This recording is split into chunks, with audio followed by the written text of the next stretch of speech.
Chapter 7. The Bean Field. Meanwhile my beans, the length of whose rows, added together, with 7 miles already planted, were impatient to be hoed, for the earliest had grown considerably before the latest were in the ground. Indeed, they were not easily to be put off. What was the meaning of this so steady and self-respecting, this small Herculean labor, I knew not. I came to love my rows, my beans, though so many more than I wanted. They attached me to the earth, and so I got strength like Antaeus. But why should I raise them?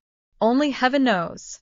This was my curious labor all summer, to make this portion of the earth's surface, which had yielded only cinquefoil, blackberries, johnswort, and the like, before, sweet wild fruits and pleasant flowers, produce instead this pulse.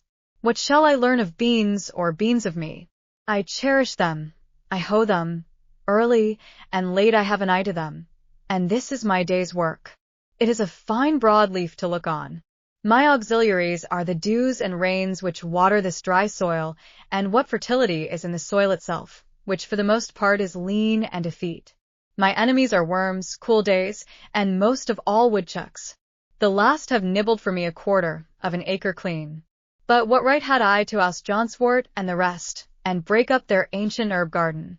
Soon, however, the remaining beans will be too tough for them, and go forward to meet new foes. When I was 4 years old, as I well remember, I was brought from Boston to this my native town, through these very woods and this field, to the pond. It is one of the oldest scenes stamped on my memory. And now tonight my flute has waked the echoes over that very water. The pines still stand here older than I, or, if some have fallen, I have cooked my supper with their stumps, and a new growth is rising all around, preparing another aspect for new infant eyes.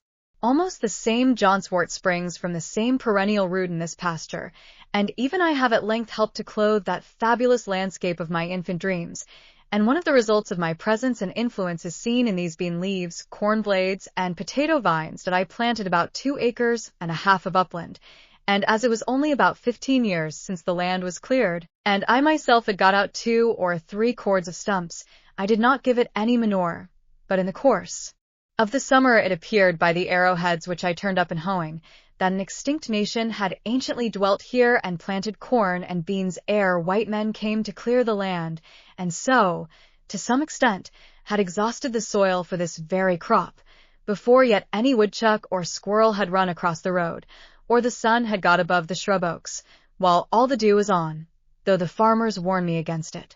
I would advise you to do all your work if possible while the dew is on. I began to level the ranks of haughty weeds in my bean field and throw dust upon their heads. Early in the morning I worked barefooted, dabbling like a plastic artist in the dewy and crumbling sand, but later in the day the sun blistered my feet. There the sun lighted me to hoe beans, pacing slowly backward and forward over that yellow gravelly upland, between the long green rows, 15 rods, the one end terminating in a shrub oak copse where I could rest in the shade, the other in a blackberry field where the green berries deepened their tints by the time I had made another bout. Removing the weeds, putting fresh soil about the bean stems, and encouraging this weed which I had sown, making the yellow soil express its summer thought in bean leaves and blossoms rather than in wormwood and piper and millet grass, making the earth say beans instead of grass. This was my daily work. As I had little aid from horses or cattle, or hired men or boys, or improved implements of husbandry, I was much slower and became much more intimate with my beans than usual.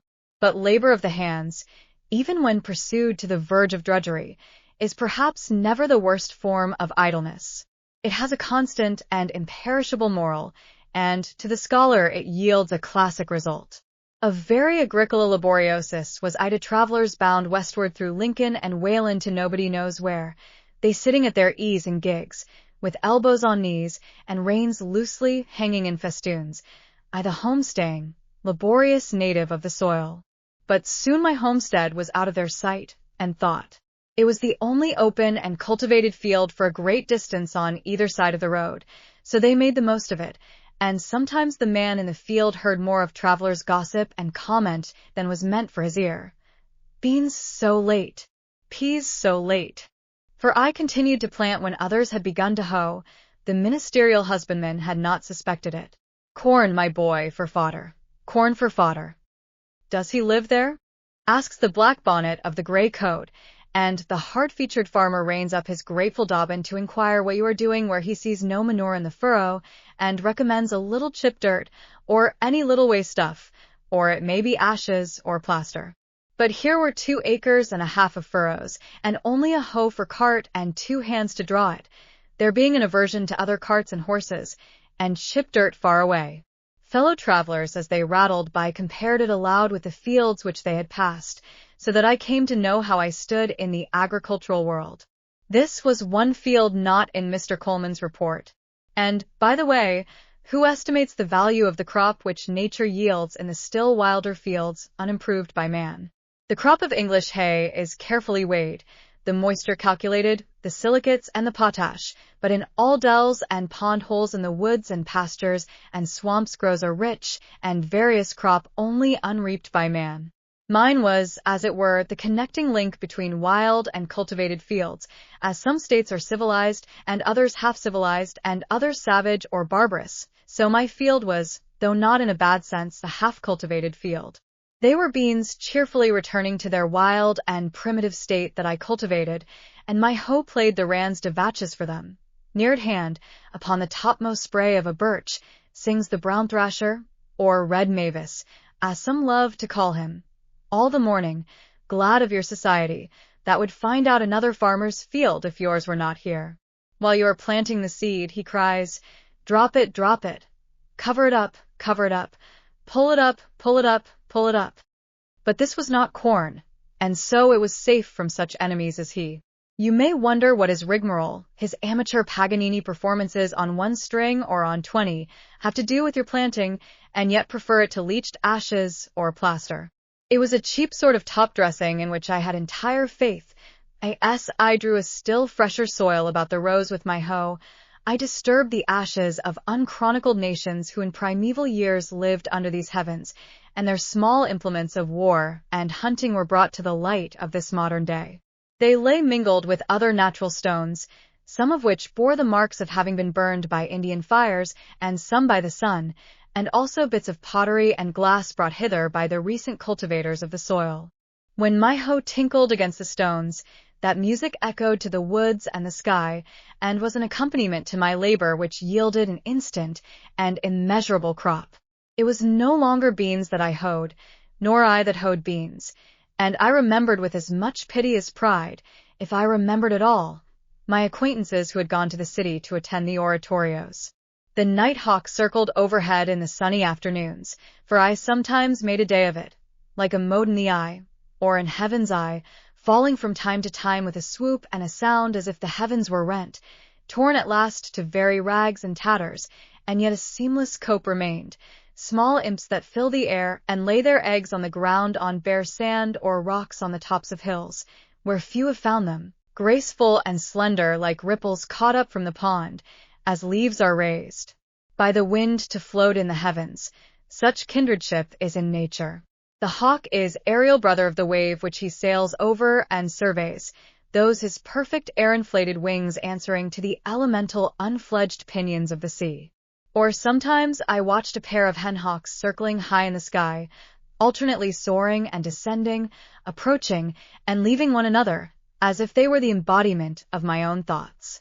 Or I was attracted by the passage of wild pigeons from this wood to that, with a slight quivering winnowing sound and carrier haste.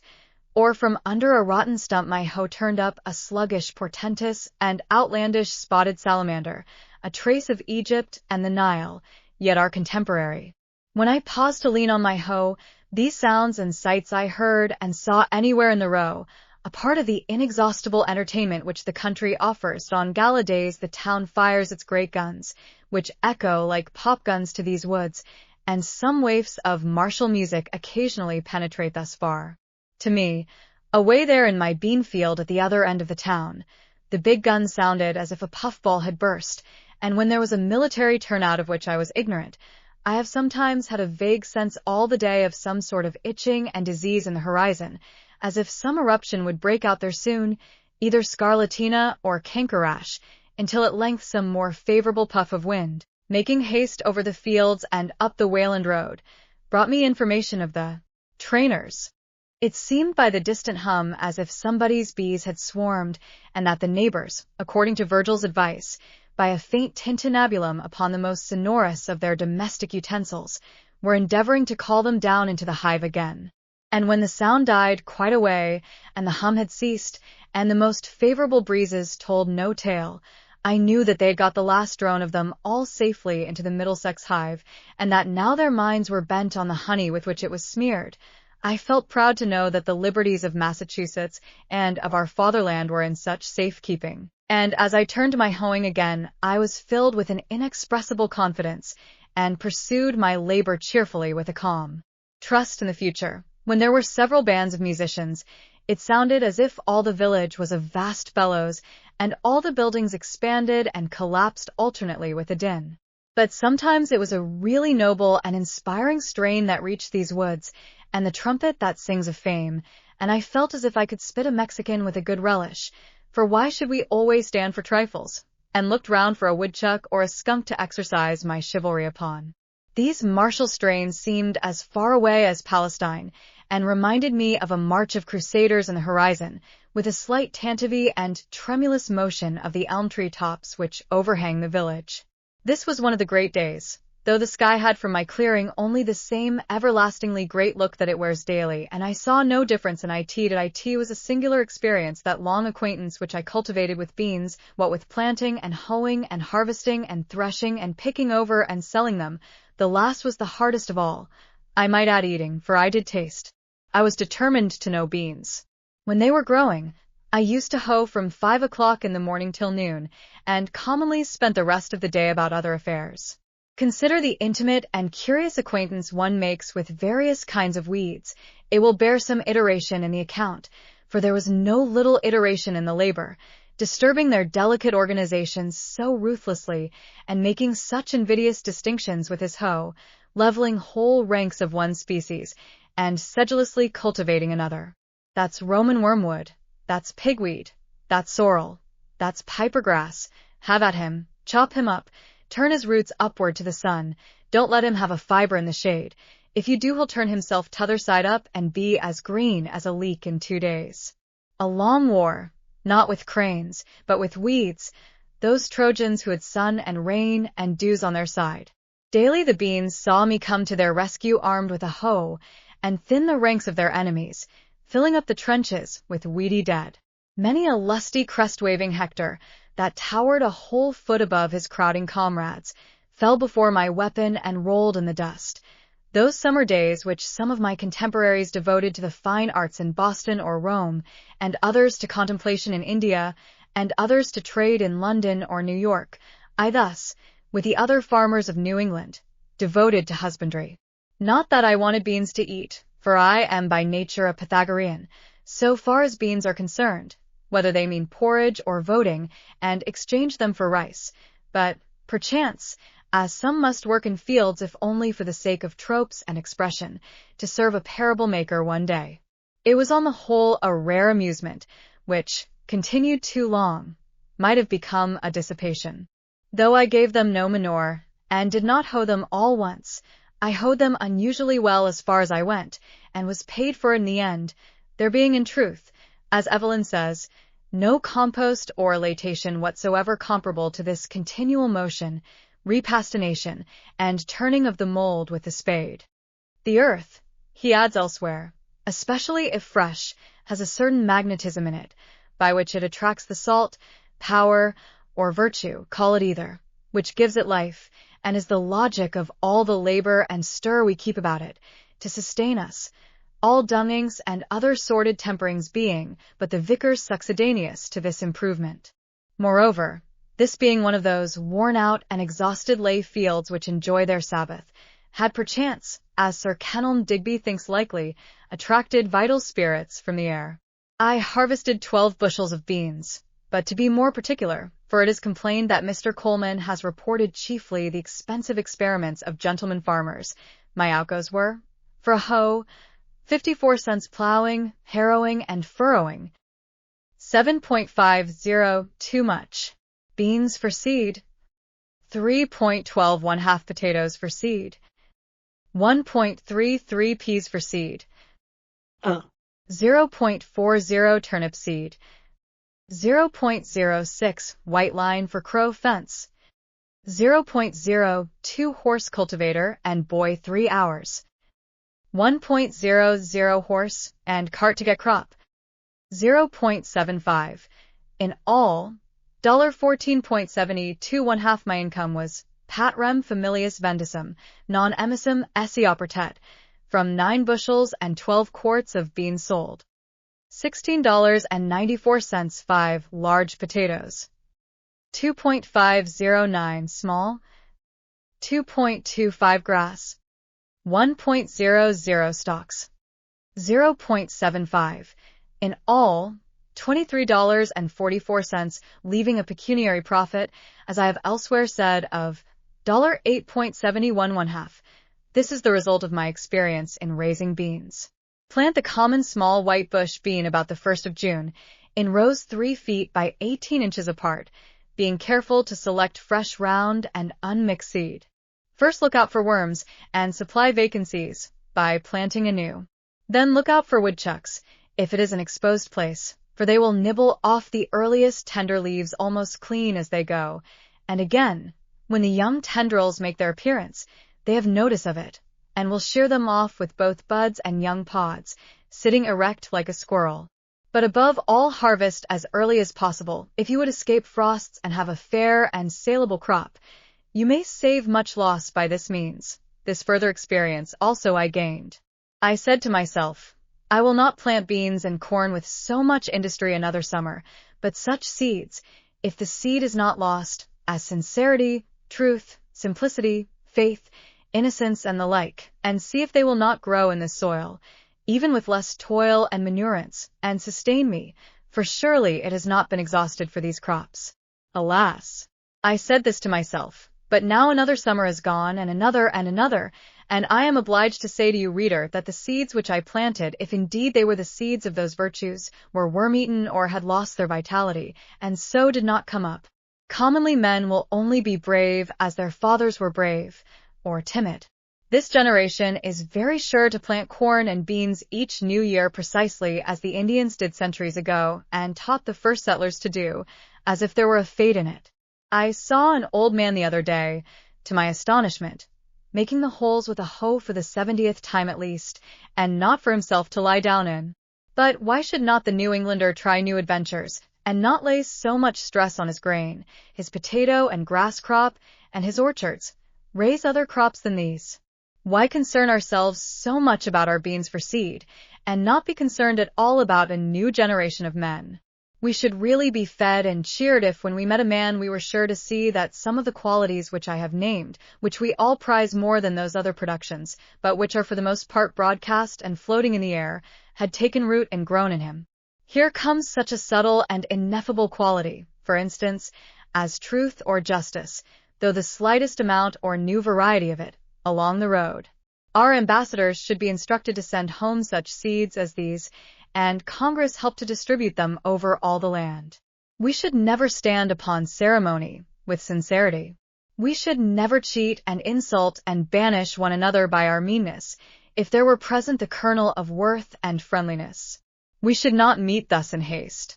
Most men I do not meet at all, for they seem not to have time. They are busy about their beans. We would not deal with a man thus plodding ever, leaning on a hoe or a spade as a staff between his work, not as a mushroom, but partially risen out of the earth, something more than erect, like swallows alighted and walking on the ground. And as he spake, his wings would now and then spread, as he meant to fly, then close again, so that we should suspect that we might be conversing with an angel. Bread may not always nourish us, but it always does us good.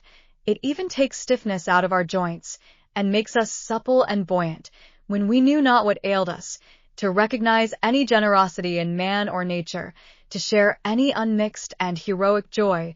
Ancient poetry and mythology suggest, at least, that husbandry was once a sacred art, but it is pursued with irreverent haste and heedlessness by us, our object being to have large farms and large crops merely.